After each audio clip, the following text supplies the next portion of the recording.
Welcome back to Farrah Boulevard. I'm Farrah and I have a Farrah Bakes video for you today. Today I'm going to show you how to make the PYO paint palettes using an edible printer and Cricut design space. Pretty simple. You only need two shapes, a square and some circles.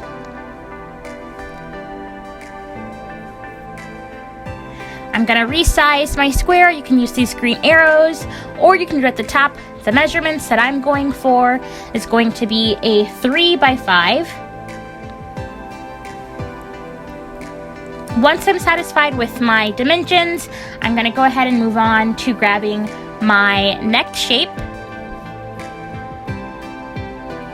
But before I do that, I'm just going to move these color dots that I've already pre-done just for example purposes off to the side. I'm going to spend way too much time here organizing these when it's not even that big of a deal. But, hey, they're movable. Sometimes I might have a tad bit OCD, but who doesn't? We're cookie decorators, we're cake bakers. We get a little bit of OCD. So I'm going to choose my circle.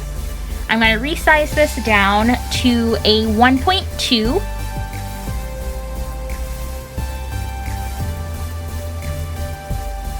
And I'm now going to duplicate that circle once I have the dimensions I want so that I do not have to go back and individually resize each one. So I'm going to duplicate this 5 times so I have a total of 6 circles.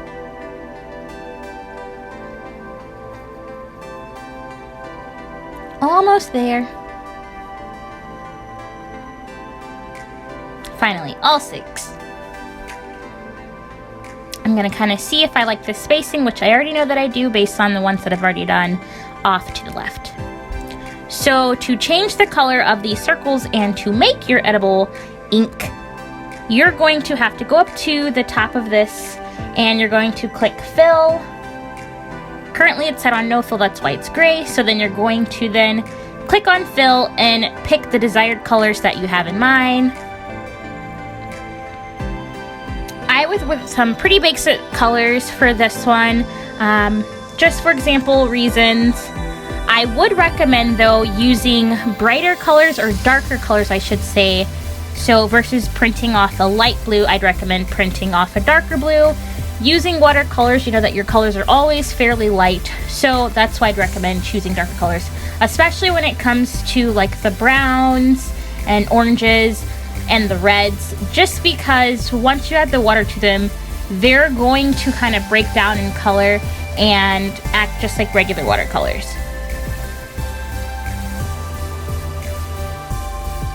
So I'm going to show you guys how to rearrange these circles so that they're in perfect column and rows.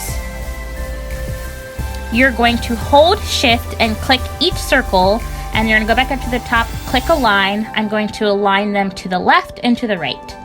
Once they're aligned to the left and the right, I am then going to distribute the spacing. So going back to that align area, and you'll see me do that for both sets of these. So now I like this spacing way better. I think it looks more professional. You don't have to worry about your colors bleeding together once water's activated on them. So I'm just gonna finesse them a little bit more until they're to my liking. I'm also going to group them. So the same exact way we clicked all of those together to align them, you're going to do the same exact thing.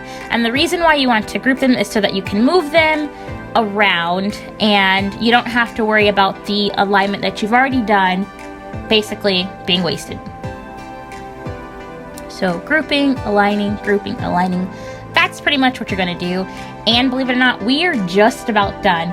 I'm just going to put a few more details on here, make sure I like the alignment of it all.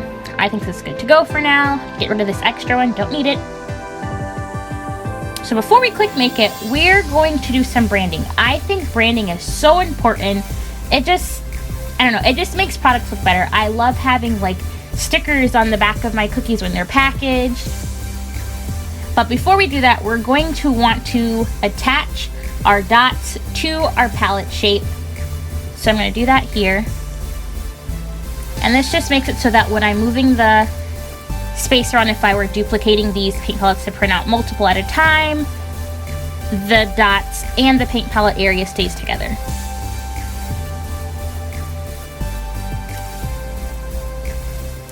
So, like I was mentioning before, we have this empty space.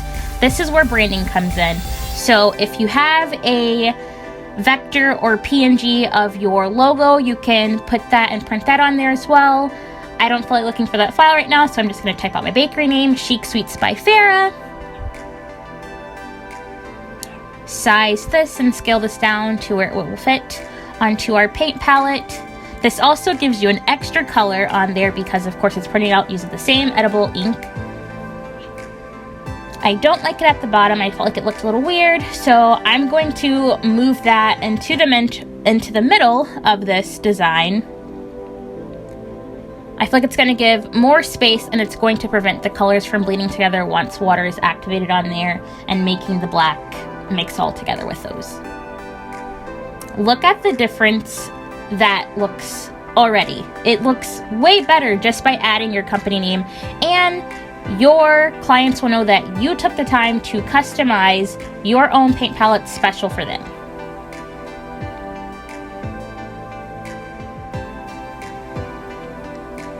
I'm going to make sure that it is on fill so that it doesn't try to cut that out or do like a halo design.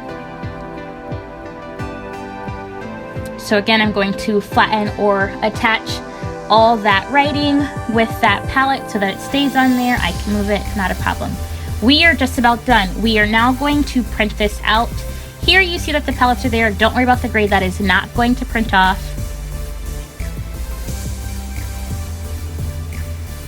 So I'm going to unclick the add bleed because we don't need the extra bleeding room. We're going to send that to the printer. Make sure you are sending it off to your edible printer. And you are officially done making your edible PYO paint palettes. At this point, now that I have it printed off, I'm going to show you exactly how I can water activate these and how well they work together. I usually have a paper slicer. I cannot think of the real name of it, but I usually have one of those. I'm just going to use scissors for now and show you how I can cut these apart.